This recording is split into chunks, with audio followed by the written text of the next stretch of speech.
Praise God. Nung Friday, nabanggit kasi yung preaching ko, may binanggit kasi si Jesus. Akala nyo ba, pumunta ako rito para bigyan kayo ng kapayapaan? Pumunta ako para ako ay magdala ng tabak. Ang asawa ay maglalaban-laban sa pamilya. Pero sabi ni Jesus, kung mas mahal mo ang iyong pamilya, ang iyong asawa at anak, nagigit sa akin, hindi ka karapat-dapat sa akin. Hindi ko alam na meron na palang nangyari. No? Na ganun pala. So, minsan kasi, nagiging bone of contention yung ating pagdidesisyon kay Jesus. Pero don't worry, God will settle everything. Because God is a God of peace. This time, let us open our Bibles sa Genesis chapter 22. Genesis po, balik tayo sa unang libro ng Genesis. The Great Provider, at nais kong balikan yung pinagsimula ng kantang Jehovah Jireh. Alam niyo yung kantang Jehovah Jireh, my provider, His grace is sufficient for me. Yung babasahin natin, ito yung pinagmulan ng salita na sinabing, ang Diyos ay nagpo-provide. Ang Diyos ay nagbibigay. Itong kwentong babasahin natin. So, buksan po natin sa Genesis chapter 22. Okay? Verses 1 to 14. Genesis chapter 22, verses 1 to 14. Okay. Sige, open mo yun sa monitor para yung mga walang Bible, makasunod sila. Pero yung mga may Bible, magandang basahin natin mismo sa Bible. Tagalog ang babasahin ko. Kahit anong version ng hawak nyo, so mag-alternate reading tayo. Babasahin yung verse 1 kayo sa verse 2, ha? Verse 3 ako, verse 4, hanggang matapos natin. Okay. So ito po, and from our heart, basahin natin to. Okay. Verse 1, pagkalipas ng ilang panahon, sinubok ng Diyos si Abraham. Tinawag siya ng Diyos at tumugon naman siya. Verse 2 kayo.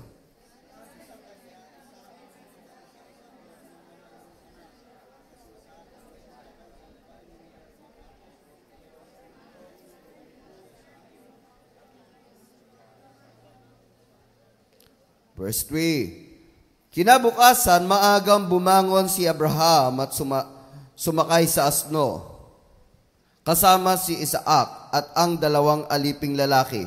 May dalang silang kahoy na panggatong. 4, kayo.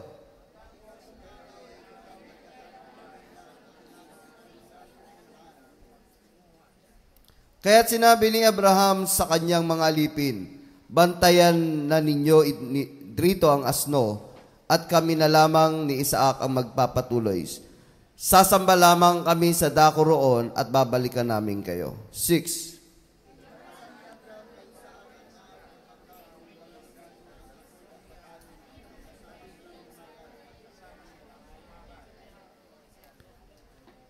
Tinawag ni Isaac ang pansin ng ama. Ama, ano iyong anak?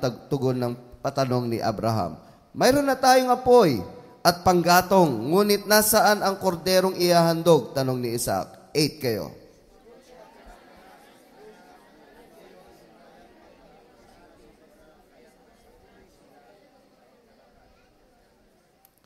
Pagsapit nila sa dakong ituturo ng Diyos, gumawa ng dambana si Abraham.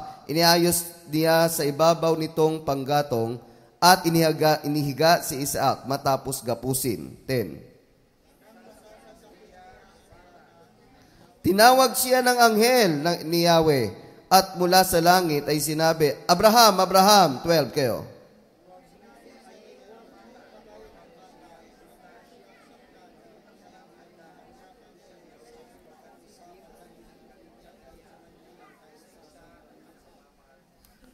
Paglingon niya, may nakita siyang isang lalaking tupa na ang sungay ay nakasabit sa mga sanga ng kahoy.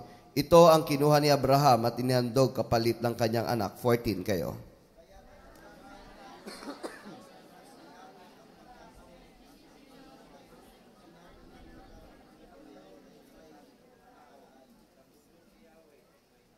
Okay. Ang Panginoon ang nagkakaloob. Jehovah Jireh or Yahweh Jireh. Dito nagsimula yung kantang Jehovah Jireh.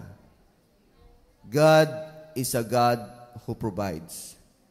Sa bundok ni Yahweh may nakalaan.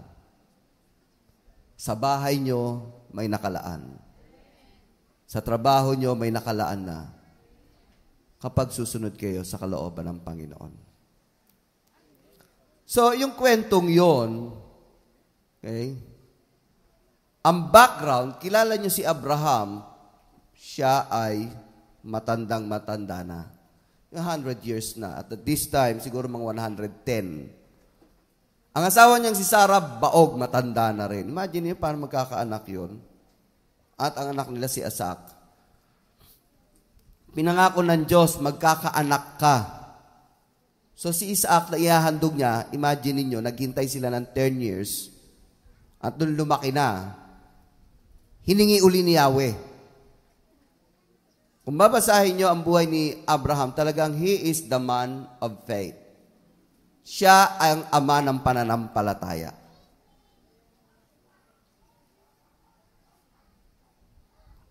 Sa kanya nagsimula ang pananampalataya sa Diyos. Noong unang panahon kasi ang kanilang Diyos, buhaya, araw, buwan, sa kanya nagsimula, nagsalita ang Diyos, umalis ka dyan sa lugar na yan. Pagpapalain kita. Na hindi niya alam kung saan pupunta nung panahon na yun. Ang isang tao ayaw umalis sa kanilang bahay, ayaw umalis sa kanilang lugar. Ngayon, ang panahon ngayon, gusto laging palayas-layas, pa-abroad-abroad, baligtad na ngayon. Noon, ayaw nilang aalis sa lugar nila. Mas secure sila sa lugar nila. Pinaalis siya at sinabi, bibigyan kita ng anak. At sumunod siya. Doon sa lupa na tinitirhan niya ngayon. Yun, pananampalataya yun. Hindi niya alam kung saan pupunta. Hindi niya alam kung ano mangyayari sa buhay niya. Pero sumunod siya sa tawag ng Diyos. At ito ngayon, bibigyan kita ng anak, paano magkakaanak? Baog ang asawa ko at 90 years old na. Kulubot na. Patay ko, kulubot na rin. Pero naghintay sila. After 10 years, 100 years na si Abraham,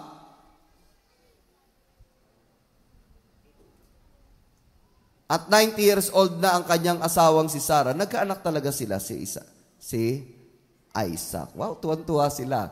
Pananampalataya. Praise God. By faith. Kayo, may mga bagay ba kayong hinihingi na kung titignan nyo parang imposible? Imposibleng mag-aral? Imposibleng mag-tuition? Imposibleng magkaroon ng bahay? Imposibleng magkaroon ng magandang pamilya? Kung titignan nyo, imposible talagang walang mangyari.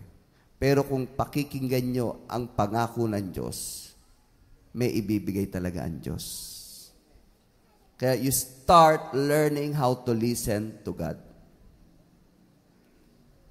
Iba yung tawag ng Diyos, iba yung pangarap mo lang.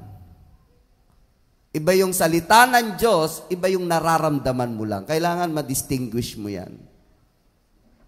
Para mapagpalain kayo ng Panginoon, mag-start na kayong matutong makinig sa Diyos. Kasi minsan, kung ito'y laman nyo lang, kapapahamak nyo pa yan. Kaya dito, si Abraham, natuto siya maging sensitive sa salita ng Diyos, sa tawag ng Diyos. At ito, tuwan-tuwa siya, nagkaanak na siya. At this time, siguro mga 10 to 12 years old na si Isaac. At kinausap na naman siya ng Panginoon. Ibigay mo yung anak mo sa akin. Ang sakit, di ba? Papatayin niya yun. Kasi pag sinabing inalay, papatayin niya yun. Pero hindi nag-doubt si Abraham. At talagang inalay niya. At bago niya saksakin, buti na lang mabibilis ang mga anghel, ano? Wag! Sabi gano'n.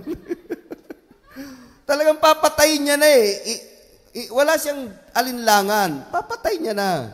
At ang bilis ng tawag ng anghel, wag mong patayin niya. Kasi nakita na sa puso mo na talagang hindi mo ipagkakait ang pinakamamahal mo. Minsan kasi, pag may binigay ang Diyos, minsan nagiging distraction pa yun sa ating pagmamahal. Kaya tinitest tayo. Maraming ganyan, humingi ng trabaho, nagkatrabaho, hindi na umattend. O, di ba?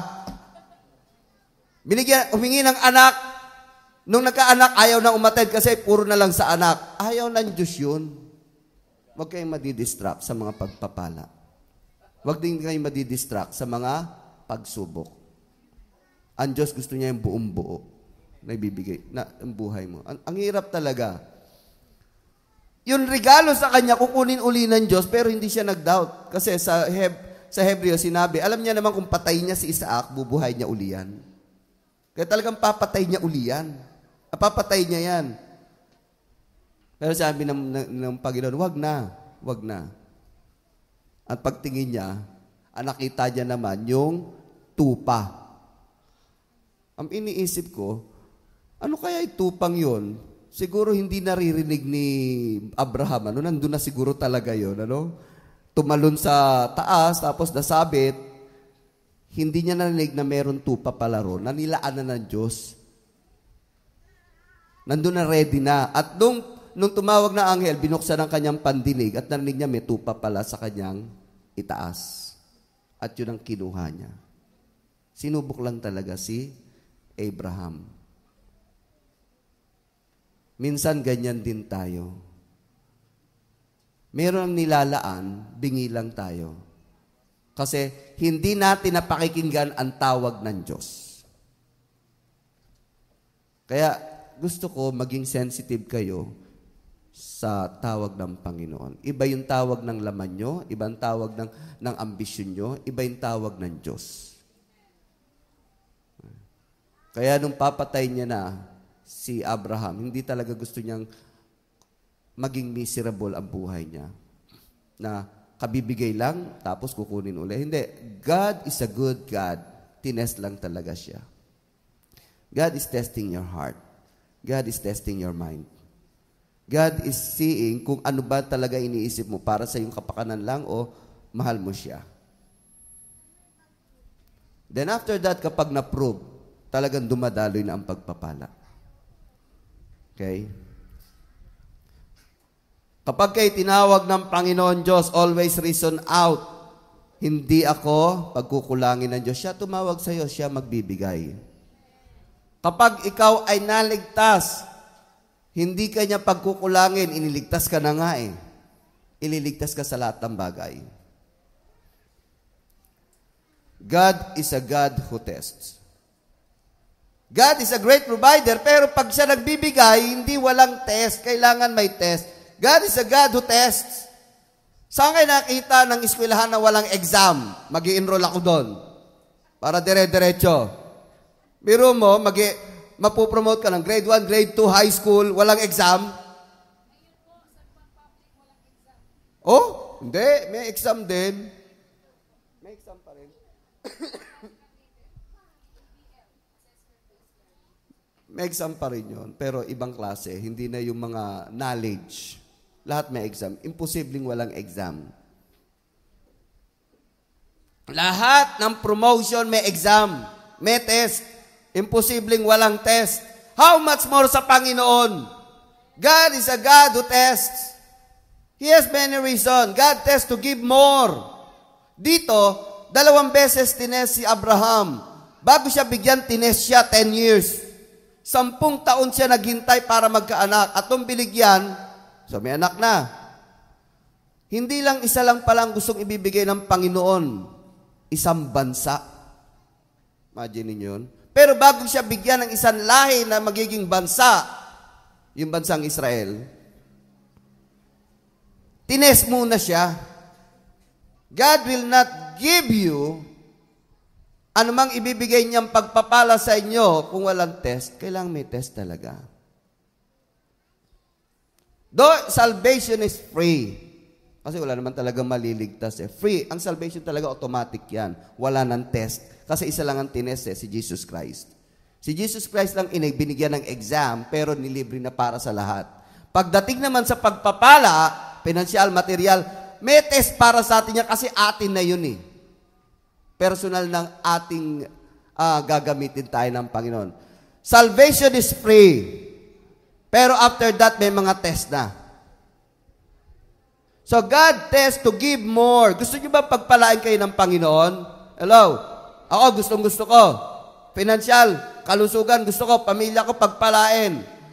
Pero hindi ganun kadali. Meron ako mga trials na sinuong. Kaya kung ano man trials ang nararamdaman nyo ngayon, alam nyo, may bibigay pang lalo ang Panginoon. Totoo yan. Yes. Huwag kayong give up. Minsan, pag pinagpala ka, may test uli. Kasi, He would give you more and more. Si Abraham, nung binigyan ng anak, akala niya tapos na, yung pala may test pa rin. Ito yun, mas masakit to. Mabuti pang huwag ka na mag-anak, kaysa nag-anak ka, tapos kukunin din pala, papatayin din pala. Mas masakit yun. Pero ginawa ng Diyos at pumayag si Abraham. Kasi hindi lang pala isang anak ibibigay, isang bansa. Kaya ang sakit. Ganon din po sa inyo. Huwag niyong isipin na puro na lang trials. Sa Bible, ang sabi, kapag may mga trials kayo, pasalamatan nyo. And that's true. God tests to look for worthy people. Kasi hindi niya ibibigay ang meron siya ng hindi karapat-dapat. Ang sabi dun sa Proverbs, huwag mong ibigay ang alas sa baboy.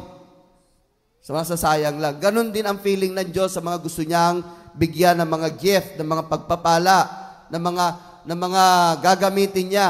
He tests and see who is worthy.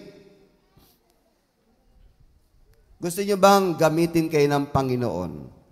Gusto niyo bang palakihin pa ang inyong mga tinatangkilik? Huwag niyong talikuran ang pagsubok. Hello. Iba ayaw ng pagsubok. Kung nandyan na, di pag-pray mo na mawala. Bagamat sinasabi natin na pag-pray nyo na mawala ang pagsubok, pero pag nandyan niya, na huwag niyong takbuhan. God will do to help you. So God tests those to look for worthy. God tests to teach diligence. Isa pa na gusto niya kasi matutunan natin, kasi nga, kapag may pagpapala, minsan yun na nag-i-spoil sa ating pananampalataya. Kapag may pagpapala na, nakakalimutan na ang Panginoon ang nagbigay. Ang iniisip niya lang kung ano binigay. Huwag nating kalimutan ang Panginoon Diyos. Kaya talagang tinitest niya.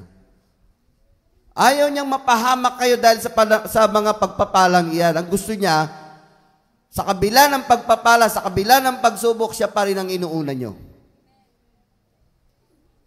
Si Abraham, ito ibibigay niya ang bansa sa kanya. Ibibigay ang lahing matatag, ang lahing magiging kilala sa buong daigdig. At siya ay tatanghalin ama ng pananampalataya. Hindi pwedeng hindi siya i-test. Kasi nga tatawagin siyang ama ng pananampalataya. Kaya kahit na masakit ang bunso mong anak, yung kaisa-isa mong anak, ikaw ang papatay.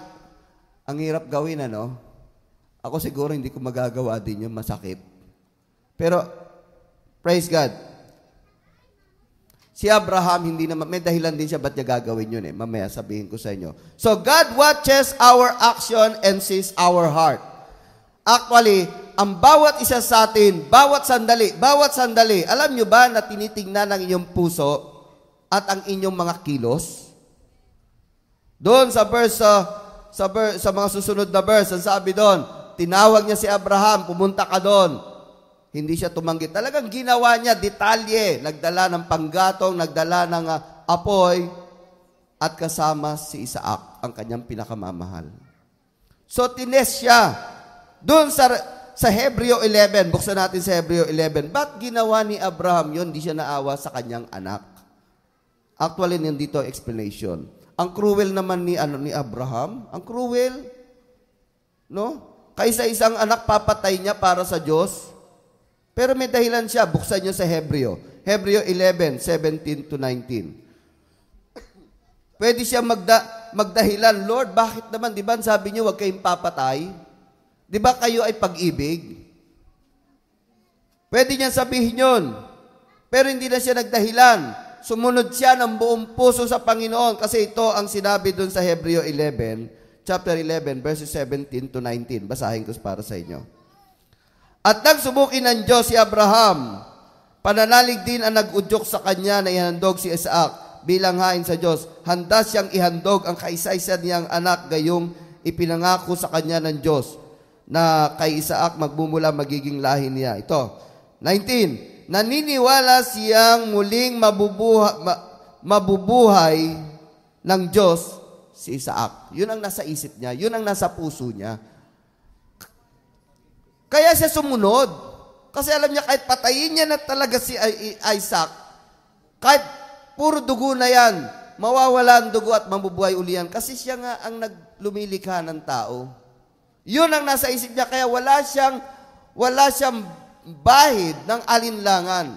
At hindi rin siya naaawa sa gagawin niya. Kasi alam niya, kahit patayin niya ang kanyang anak, bubuhayin niya to. Yun ang nasa puso niya.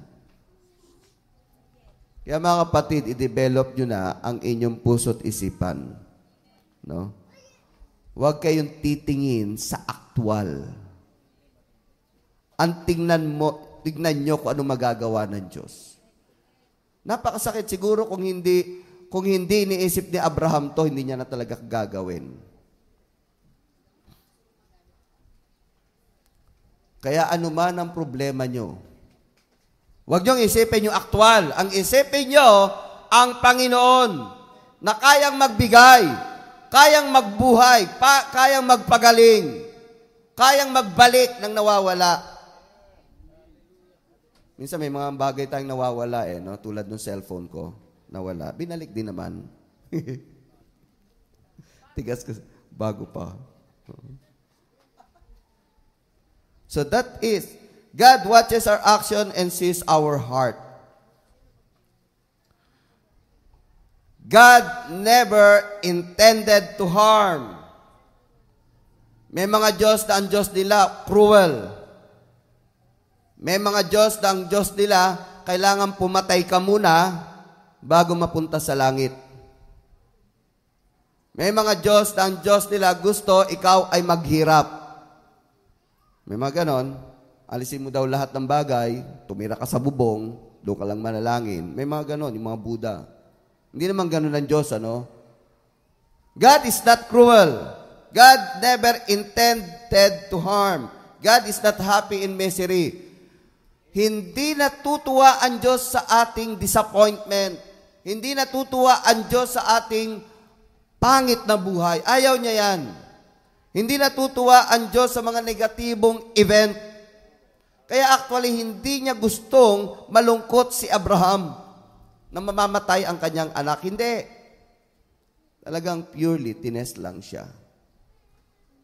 At ginantihan to ng pananampalataya ni Abraham. Well, anyway, Lord, kung iaalay ko si Isaac, ibabalik nyo rin naman siya sa akin. At tunay nga, naibalik naman sa kanya. Ganon din mga kapatid, sa ating buhay. Kapag may namimintas sa inyo na tao at kayo ay dinuduro-duro, isipin nyo, nagagawa ang Diyos sa buhay ng taong iyon. Kapag kayo ay nagkukulang, isipin nyo na kinabukasan meron darating. Tinuturuan lang kayo magtipid. Tinuturuan lang kayo magtipid. Diba? Kung kayo may sakit, ayaw niyo talaga tayo naghihirap, umiiri sa sakit na nararamdaman natin. Tinuturuan lang kayong ingatan ang inyong katawan. Ayaw niya naman talaga ng mga miserableng buhay. Ayaw niya yan. Gusto niya maganda ang inyong pamilya. Gusto niya malusog ang inyong pangangatawan. Gusto niya lagi kayong may pera. Di ba? Kasi minsan yung pera nagiging kasalanan pa natin eh. Love of money is the root of all evil. Di ba? Gusto niya yun. Gusto niya talagang pagyamanin kayo.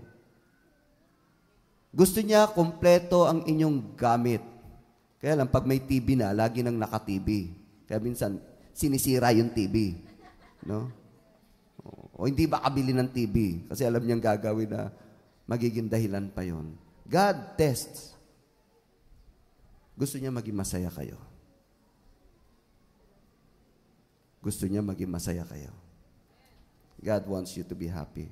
God tests our obedience sa verse 12. So, nung malapit niya ng patayin, hindi naman talaga gusto ng Diyos na masaktan din si Abraham.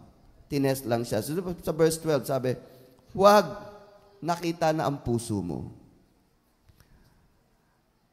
Lahat ng mga pinagpapala ng Diyos ngayon, hindi pwedeng hindi dumaan ng pagsubok. So, God tests our obedience. And this time, God is testing you. At paano natin madidistinguish ang salita ng sarili natin, ng ating laman o ang Panginoon? First, God calls through the Bible. God calls through the Bible, the Word of God. Dapat ang mga ginagawa natin base sa Bible. God calls through impression. Hindi nyo man narinig ang voice ng Panginoon. Ako hindi ko narinig ang voice ng Panginoon. Sa akin through impression. Sa damdamin o kaya sa isipan. Of course, God calls through small voice. At natutuwa ako dito. Mas daig pa ako. No? Yung narinig talaga daw. Bago lang narinig nila yung voice ng Panginoon. Pag-pray mo yung bata. Ako hindi ko narinig yun. Nung Friday may nagpatotoo eh. Ay, ikaw yun, no? Hero mo yun, no? Tapos tumingin daw siya. Asan yun nagbubulong? Yung pala, Panginoon na. Or, God calls through circumstances. At marami pang paraan. Ito ay sample lang. Lahat tayo, kinakausap ng Diyos. Imposibleng hindi. Kahit nakaupo lang kayo dyan, kahit na-attender lang kayo dyan, God is talking to you. Huwag nyo nang hintayin makarinig pa kayo ng voice, pero bibigay din ng Panginoon niya kung talagang hihingi nyo. Merong isang kwento, no? Paano ba makipag-usap ang Diyos? Kasi dahil sa dun sa kanyang inattenda ng Bible, ang pastor ang tinuro, ang Diyos ay nakikipag-usap sa tao. Then after that, nag-usap-usap sila. Naniwala ka ba ng Diyos nakipag-usap pa rin sa tao? Tinetest nila yung teaching na yon. Is God really talking to God up to now? Kaya yung isang attender doon sa lalaki, sabi niya, Lord, kung talaga nakikipag-usap kayo sa tao, gusto kong maranasan. At kung ano man sabihin niyo sa akin, susundin ko. So he was expecting a voice from God. No? Yung still voice. So pag uwi nila nung gabi, dahil gabi yung Bible study, pagsakay niya ng sasakyan, habang sumasakay siya, nakaramdam siya na gusto niyang bumili ng gatas. Hindi naman siya umiinom ng gatas. Nasa Facebook yun, di ba? Iba alam na. May urge sa kanya, Lord, ikaw ba to? Well, anyway, sige. Kung ikaw to, bibili ko ng gatas. So, bumili siya ng gatas. Hindi niya alam kung bakit siya pinabili ng gatas, hindi naman talaga siya bumibili ng gatas. Pero there was an urge na bumili siya. So, bumili siya. Hindi niya alam kung saan siya pupunta at hindi niya alam para saan yung gatas. Kaya nung siya ay umalis na dun sa grocery, nagkaroon na naman siya ng damdamin na lumiko ka. Hindi niya man dinadaanan yun. So, Lord, sige na nga, lumiko siya. At nung pagpunta niya sa dulo, ito ay isang madilim na. Siyempre, mga tulog na, alas 10 na ng gabi. At sinabi niya, Lord, ano ba to? Imposible naman na kakatok ako kung saan bahay dyan. Matutulog na yun, di nag-iskandalo ako. Pero nag-i-urge sa kanya, bumaba ka at pumunta ka sa harapan ng pinto na yan. Hindi niya matiis. Sige Lord, kahit magmukha kong tanga, kung talagang ikaw to, gagawin ko. At nung siya ay bumaba, kumatok siya. Merong isang ilaw doon na nagbukas at narinig niya na may nagtanong, sino yan? Gusto niya nang tumakbo. Pagalit, sino ba yan? Bumaba, isang lalaki. Pagbukas niya, bakit? Binigay niya yung gatas. At sabi ng lalaki, anghel ka ba? Kasi nagpipray kami, yung anak namin, walang panggatas, naubos ang pera namin dahil sa mga bills. Kanina pa ka na magpipray, iyak nang iyak yung bata. At hinihingi namin, Panginoon, magbigay ka naman ng gatas. Yung sinabi niya sa lalaki. At nung kinento niya yun sa lalaki, naiyak yung lalaki. Hindi lang gatas binigay, kumuha pa siya ng pera sa pitaka at binigyan pa ng pera. At doon naghagulgol siya. Talagang nagsasalita pa rin ng Diyos. At kasama yung nanay, siya na ba yung pinadalang anghel? At kinuha nila. God still speaks. Not only in words, not only in voice. Kaya pag-aralan yung kung paano magsalita ang Panginoon. Nang isang gabi, sabi ng Panginoon, huwag ka nang pumunta. Kinento ko na ito eh. No?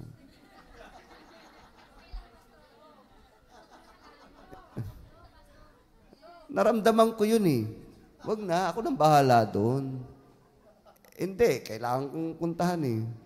Ibig sabihin, nasunod ako. Dala ko yung cellphone pang ilaw. Yun. Sinabi nang wag na akong pumunta, siya nang bahala eh. Pag uwi ko rito, hindi ko talaga naramdaman kung paano nawala ang cellphone ko. Palo sa akin, sabi nang wag nang pumunta eh. Kaya nagkaroon ako ng penalty. Ang bayad, 5,000. Yung cellphone. Kaya noon, na-realize ko na talagang meron tayong second thought, minsan may third thought. Yun minsan ang problema. Now, distinguish what is from God. How do you know it's from God? Pag ito hindi galing sa inyong sariling kapakanan, pag ito ay hindi dahil sa inyong galit, pag ito ay hindi dahil sa inyong sarili, at ito'y ginagawa nyo para sa iba at para sa Panginoon, that is from God. It must be based from the Bible. Pero kapag kayo kikilos na dahil kayo'y galit, kikilos kayo, gagawa kayo dahil kayo'y naiinggit, kikilos kayo dahil may ambisyon kayo, be careful. It must be from the Word of God. Kaya yung mga second thought natin, pag-aralan natin. At di nyo alam kung ano ang sa Panginoon doon, as long as it based in the Word, dahil sa pagpapakumbaba nyo, dahil sa pagmamahal nyo, dahil sa nais nyo matuwa ang Panginoon at ang kapwa nyo, I believe that is from God.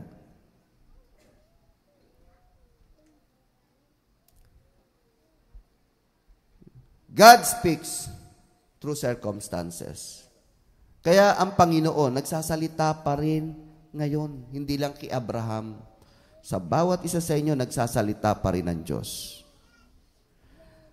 So God tests our obedience. Merong isang pastor, ngayon ginagamit na talaga siya ng Panginoon, pastor siya. Sabi niya, minsan kasi, sarili lang natin, iisip natin Lord, ito ang tithes ko. Ititira ko to. Kasi gutom ako, pambili ko ng banana Q. Yun. Iniwalay niya na talaga Maganda, tama. Pero minsan may binibigay ang Diyos sa atin na mas tama No? Tama rin naman, bigay mo muna yung tithes. Pero iba yung talagang gusto niya. Kaya, may tama, pero may mas tama. May tama, pero may mas gustong gawin na sa atin ng Diyos. So, hiniwalay niya yung tithes, tsaka yung pambili niya ng banana Q.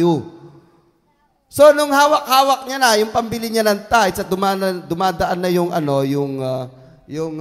offering, at na-imagine niya na yung banana Q, paglabas ko ng church, bibili ko ng banana Q. Siyempre, matamis-tamis yun. Kapag ikaw gutom na gutom, ang sarap kumain ng banana Q.